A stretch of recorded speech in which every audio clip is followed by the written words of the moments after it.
Hello students, my self सलोनी जैन। इस video के अंदर हम ह्यूमन कैपिटल फॉर्मेशन को रिवाइज करने वाले हैं। So let's start. सबसे पहले ह्यूमन रिसोर्स क्या होता है? वो सारे ह्यूमन बींग्स जिनके अंदर स्किल्स एंड एक्सपर्टीज है कि वो क्या कर सकते हैं, कंट्रीब्यूट कर सकते हैं to the value addition in the economy. ठीक है। ह्यूमन कैपिटल क्या होता है? एक पॉइंट ऑफ टाइम पे कितना ह्यूमन रिसोर्स हमारे पास में, कितने ह्यूमन बींग्स ऐसे हैं जिनके पास में वो स्किल्स एंड एक्सपर्टीज अवेलेबल है, वो है पर्टिकुलर पॉइंट ऑफ टाइम पे। ठीक है। तो उसको हम बोलते हैं हमारे पास में स्टॉक कंसेप्ट, क्योंकि स्टॉक कंसेप्ट के अंदर हम एक पॉइंट ऑफ टाइम की बात कर रहे थे। ठीक है। ह्यूमन कैपिटल फॉर्मेशन क्या होता है? हर साल हम ह्यूमन कैपिटल के अंदर, जो ह्यूमन कैपिटल का जो स्टॉक है उसके अंदर हम कितना ऐड कर रहे हैं, वो हमारे पास में होता है ह्यूमन कैपिटल फॉर्मेशन।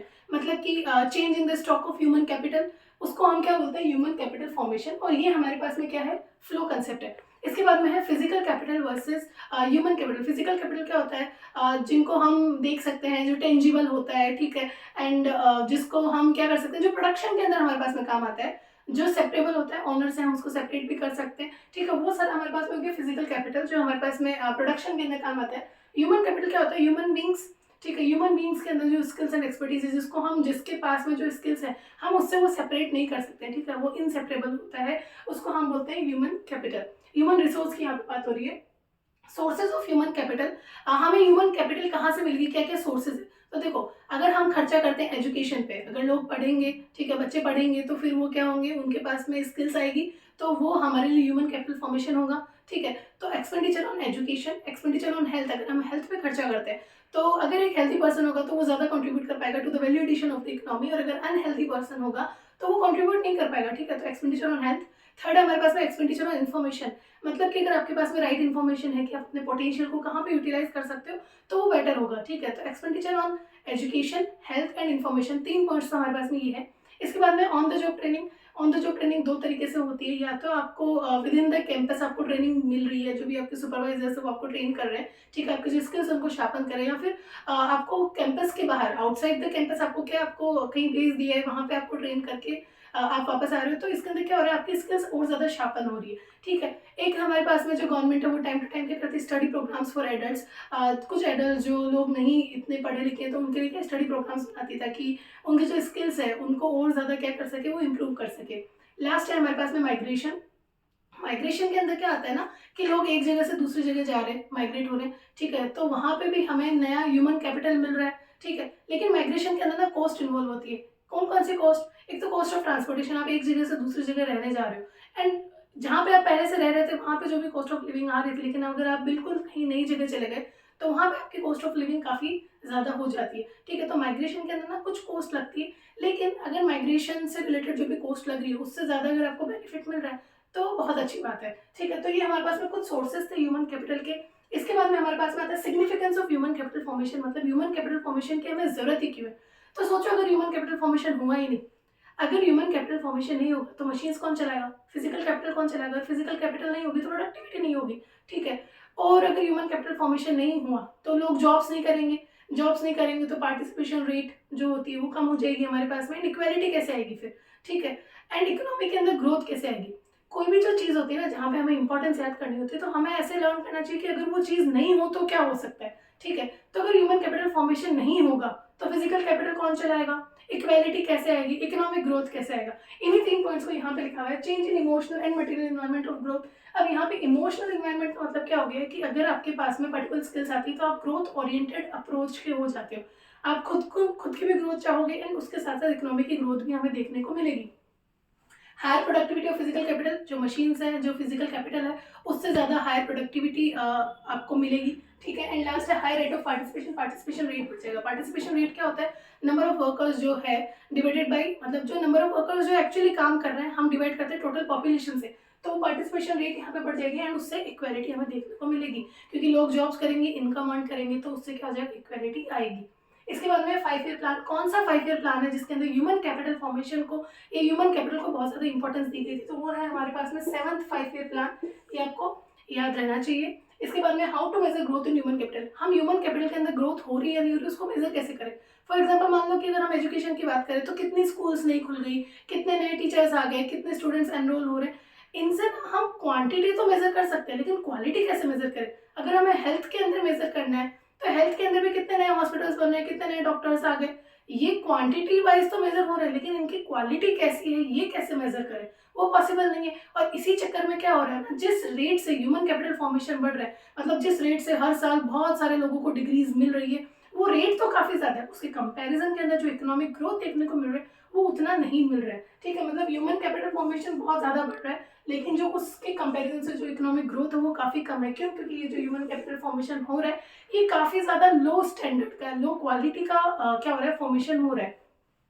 इसके बाद में आता है chain effect of human capital formation.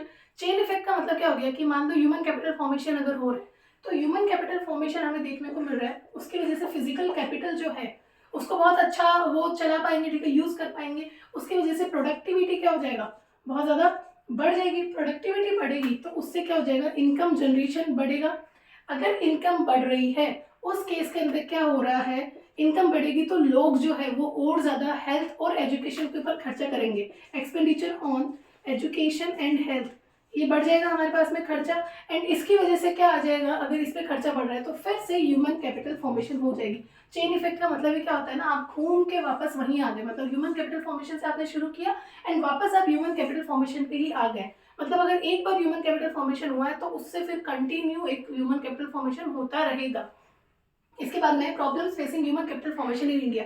India के अंदर क्या क्या प्रॉब्लम्स देखने को मिल रही है, तो देखो अपन ना इसको शुरुआत से शुरू करते हैं। सबसे पहले क्या होता है, स्कूल जाते हैं तो मतलब लो एकेडमिक स्टैंडर्ड्स, जो यहाँ की जो स्कूल्स हैं कंपेयर टू दूसरे, अगर कहीं हम दूसरी कंट्री की बात करें जहाँ पे वोकेशनलाइजेशन भी होता है, मतलब वोकेशनल ट्रेनिंग वगैरह भी प्रोवाइडेड होती है, तो यहाँ की स्कूल्स में ना उतना एकेडमिक स्टैंडर्ड नहीं है, तो लो एकेडमिक स्टैंडर्ड आपको देखने को मिलता है यहाँ के स्कूल्स के अंदर। सेकंड, स्कूल्स के बाद में आप कहाँ जाते हो, जॉब्स वगैरह करते हो, तो जो ऑन द जॉब ट्रेनिंग है ना वो भी उतनी अच्छी नहीं होती कंपेयर टू जैसे रूरल एरियाज है। तो रूरल एरियाज के अंदर अगर आप फार्मिंग के अंदर इन्वॉल्व हो तो आपको फार्मिंग के अलावा वहाँ पे कुछ भी नहीं आता है, उसके अलावा आपको कोई दूसरी स्किल्स दी ही नहीं जाती है, दूसरे तरीके से आपको ट्रेन किया ही नहीं जाता है, तो ऑन द जॉब ट्रेनिंग भी प्रॉपर नहीं होती है। इसके बाद में क्या होता है, डेफिशिएंट मैन पावर प्लानिंग। मतलब अगर मान लो कि काफी सारे ऐसे पढ़े लिखे लोग हैं जिनको जॉब्स नहीं मिल रही है, ठीक है, वो अनएम्प्लॉयड बैठे हैं, तो ऐसा क्यों हो रहा है, क्योंकि इंडिया के अंदर ना मैन पावर प्लानिंग ही प्रॉपर नहीं है।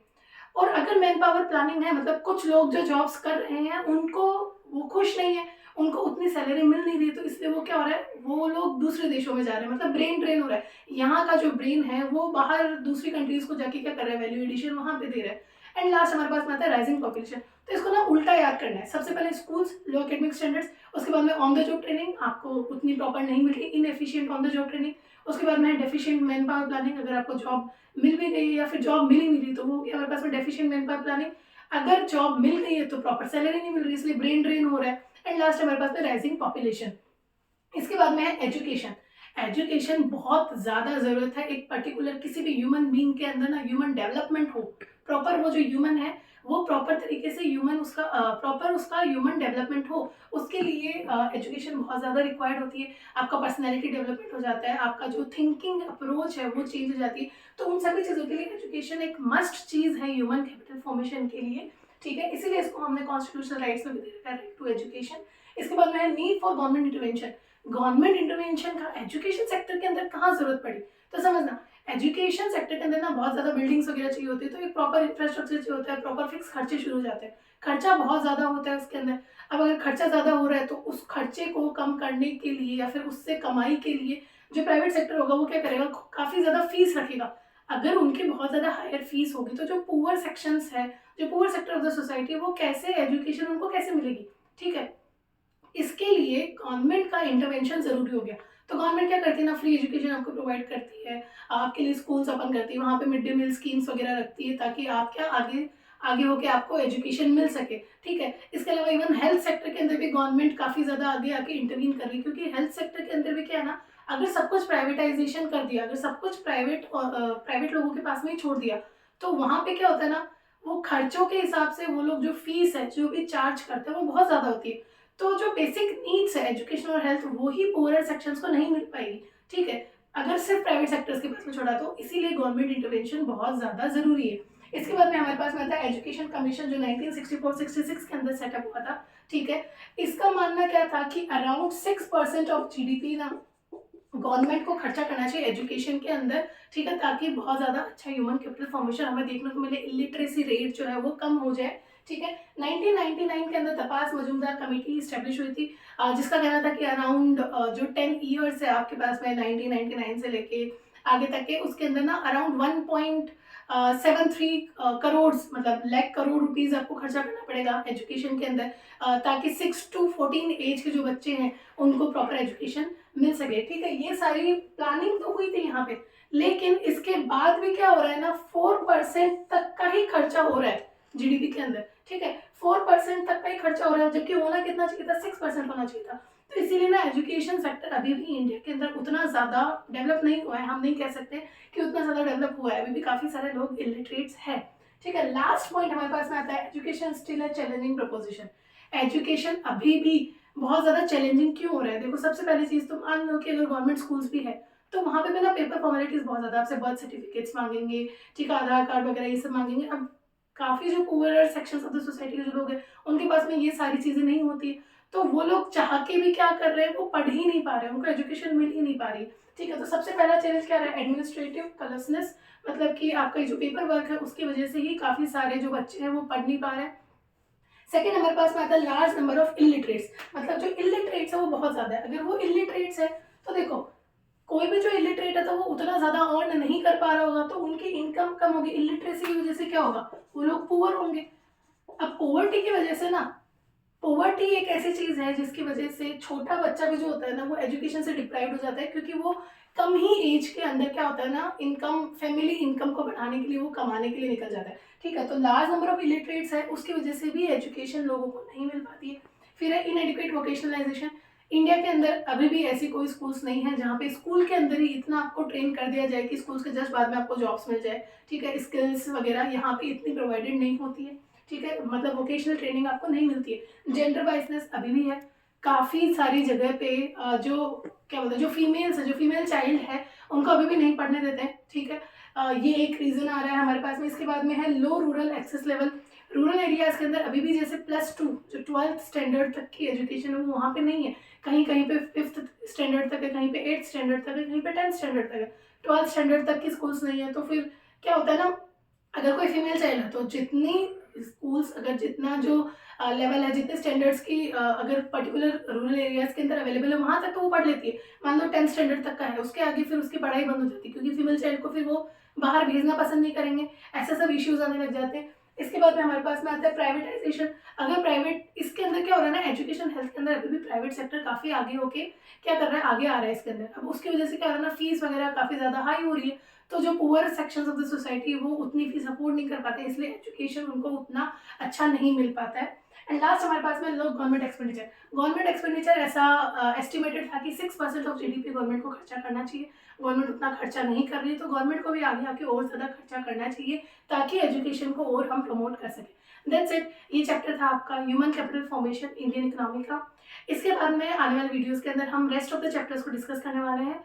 इससे पहले जो एक मैंने वीडियो बनाया था उसका लिंक डिस्क्रिप्शन के अंदर गिवन है। दैट्स इट, अगर मेरा वीडियो अच्छा लगा तो please like, share and subscribe. Thank you. हाँ, एंड एक और चीज़ है, इसका स्क्रीनशॉट लेना चाहते हैं तो आप इसका स्क्रीनशॉट ले सकते हैं।